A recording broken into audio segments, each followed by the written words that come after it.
আসসালামু আলাইকুম ওয়া রাহমাতুল্লাহি ওয়া বারাকাতুহু। আলহামদুলিল্লাহ ওয়াসসালাতু ওয়াসসালামু আলা রাসূলিল্লাহ ওয়া আলা আলিহি ওয়া আসহাবিহি আজমাইন, আম্মা বাদ। আমরা অত্যন্ত আনন্দিত যে আজকে এখানে অনেক গণ্যমান্য ব্যক্তিরা উপস্থিত হয়েছেন, সেজন্য আল্লাহ শুকরিয়া আদায় করি। তবে আজকে ওই অর্থে আনন্দ না, আমরা তো অবশ্যই ভারাক্রান্ত সবাই। দোয়ার জন্য অপেক্ষা, স্যারের রুহের মাগফিরাতের জন্য এবং তার জন্য দোয়ার জন্য আমরা একত্রিত হচ্ছি। আমি কৃতজ্ঞতা জানাই কুষ্টিয়া ইসলাম বিশ্ববিদ্যালয়ের মাননীয় ভাইস চ্যান্সেলর স্যার এখানে উপস্থিত রয়েছেন, এবং কুষ্টিয়া ইউনিভার্সিটির অনেক শিক্ষক এখানে রয়েছেন, বিভিন্ন বিশ্ববিদ্যালয়ের দেশ বিদেশের যারা রয়েছেন। আমি কাউকে অ্যাড্রেস না করে সময় বাঁচানোর জন্য সরাসরি আমার কিছু অনুভূতি ব্যক্ত করছি। আসলে স্যারের সাথে আমার সর্বশেষ দেখা হয়েছিল জুলাই বিপ্লবের কিছুদিন আগে ডক্টর মুস্তাফিজুর রহমান স্যারের বাসায় উত্তরায়।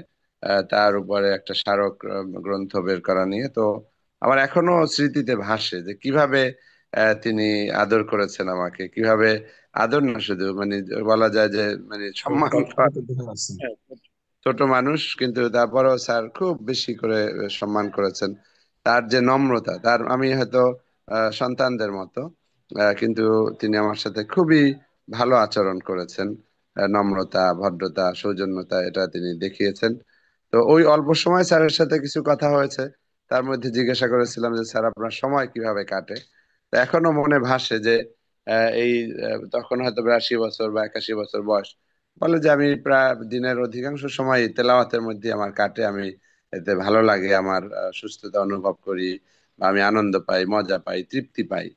তো এই যে বিষয়টা, অর্থাৎ আল কোরআনের একজন অধ্যাপকই নন, তিনি, আমরা যদি তার পড়াশোনা এটা দেখি যে তাফসিরে তিনি কামেল করেছেন, হাদিসে কামেল করেছেন, ফিকহে কামেল করেছেন।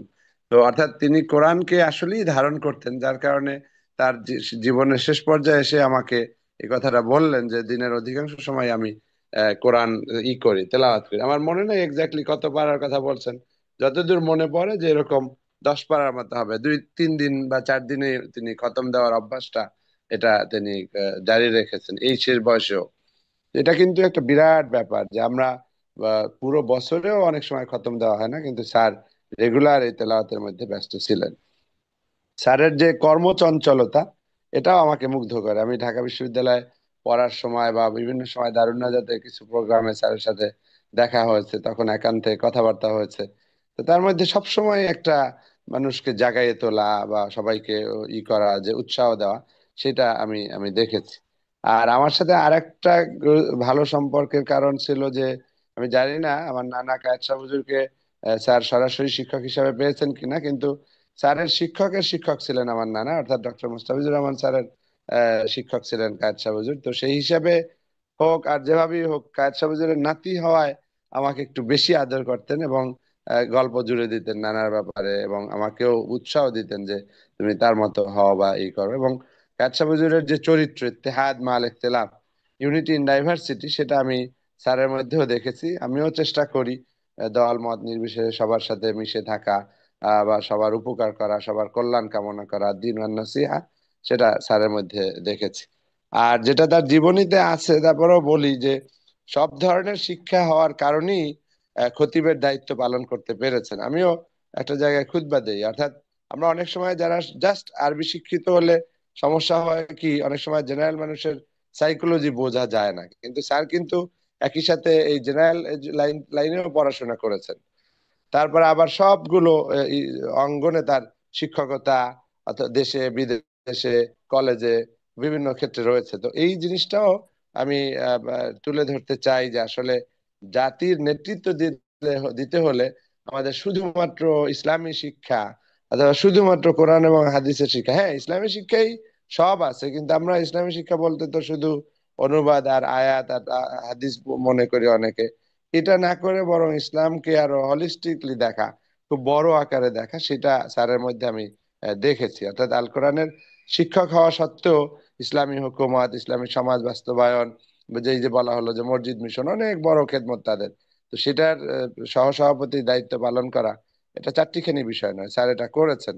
এবং স্যার স্যার সিনায় পড়া সত্ত্বেও অন্যান্য দল, অন্যান্য মতের মানুষের সাথে মিশেছেন। তো এটা এই সময়ে খুব বেশি প্রয়োজন, যখন আমরা নির্বাচনের এক মুহূর্তে একটা সময়ের মধ্যে আছি। আমরা যারা আছি এবং এর মাধ্যমে যারা লাইভে বিভিন্ন জায়গায় শুনতেছেন, আমরা মনে করি যে আমাদের ইউনিটিটা দরকার, ইসলামী শক্তির ইউনিটি দরকার, সেটার একটা মডেল স্যার দেখিয়ে দিয়েছেন, কায়েদ সাহেব হুজুর দেখিয়েছেন, ডক্টর মোস্তাফিজুর রহমান স্যার দেখিয়েছেন। আমরাও চেষ্টা করি, এবং আমরা বিশেষ করে দর্শক যারা রয়েছেন, শ্রোতা যারা রয়েছেন, আমি আপনাদের কাছে অনুরোধ জানাবো যে আমরা জাতির এই ক্রান্তি লগ্নে স্যারের জীবনী আলোচনা শুধু স্যারের জন্য নয়, আমাদের জাতির যেন উপকারে আসে, সেই জন্য আপনারা চেষ্টা করবেন ঐক্য ধরে রাখা, জাতীয় ঐক্য, এবং সব ধরনের শিক্ষা দিয়ে জাতীয় কল্যাণের কথা আপনারা চিন্তা করবেন। আর একটা বিষয় বলি, আমি শেষ করব, সেটা হচ্ছে যে রুহানিয়াতটা আসলে খুব বেশি দরকার। স্যার নিশ্চয়ই কোরআন থেকে পেয়েছেন, নিশ্চয়ই তার শিক্ষকদের সোহবত থেকে পেয়েছেন, খোদা নিউজের মতো শিক্ষক, ডক্টর মোস্তাফিজুর রহমানের মতো শিক্ষকদের থেকে পেয়েছেন। তো আমি এটা আধুনিক সায়েন্সও এটাকে বলে, আমরা আগে আইকিউ বলতাম, এখন আইকিউর সাথে ইকিউ এবং এসকিউ যোগ করেছে, অর্থাৎ ইন্টেলেকচুয়াল ইন্টেলিজেন্সের পরে ইমোশনাল ইন্টেলিজেন্স এবং স্পিরিচুয়াল ইন্টেলিজেন্স, এটা হচ্ছে সর্বশেষ। তো স্যারের মধ্যে এটাও ছিল, সবগুলোই ছিল, এবং বিশেষ করে স্পিরিচুয়াল ইন্টেলিজেন্সটা থাকার কারণেই এই যে একটু আগে আলোচনা আর একজন আলোচক বলেছেন যে স্যার যখন আলোচনা শুরু করতেন একটা আলাদা আবহ তৈরি হতো। আলহামদুলিল্লাহ রাব্বিল আলামিন। এবং এটা কিন্তু ওই কান্নাকাটি, তাজকিয়াতুন নফস ছাড়া আসলে হয় না।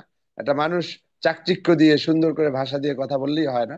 স্যারের যে ওজনটা, এটা আমি মনে করি যে অবশ্যই এটা একটা রুহানি শক্তি তার মধ্যে ছিল, এবং সেই দ্বারাই, তার দ্বারাই তিনি তার শিক্ষার্থীদেরকে প্রভাবিত করতে পেরেছেন। তো আমরা স্যারের এই সংক্ষিপ্ত আলোচনার মাধ্যমে আমি কাউকে শিখাতে আসিনি, বরং আমি অনেক কিছু শুনলাম, শিখলাম, উদ্বুদ্ধ হলাম। আমার ভুল ত্রুটি হলে ক্ষমা চাই। আমার চেয়ে সবাই আপনারা বড় জ্ঞানী গুণী মানুষ, আমার জন্য দোয়া করবেন। আমি অপেক্ষা করব দোয়া পর্যন্ত, এবং অবশ্যই দোয়া শরিক হব। এই আনুষ্ঠানিক দোয়ার বাইরেও আমরা স্যারের জন্য সবসময় দোয়া করব, এই কামনা করি আমার আলোচনা শেষ করছি। আসসালামু আলাইকুম।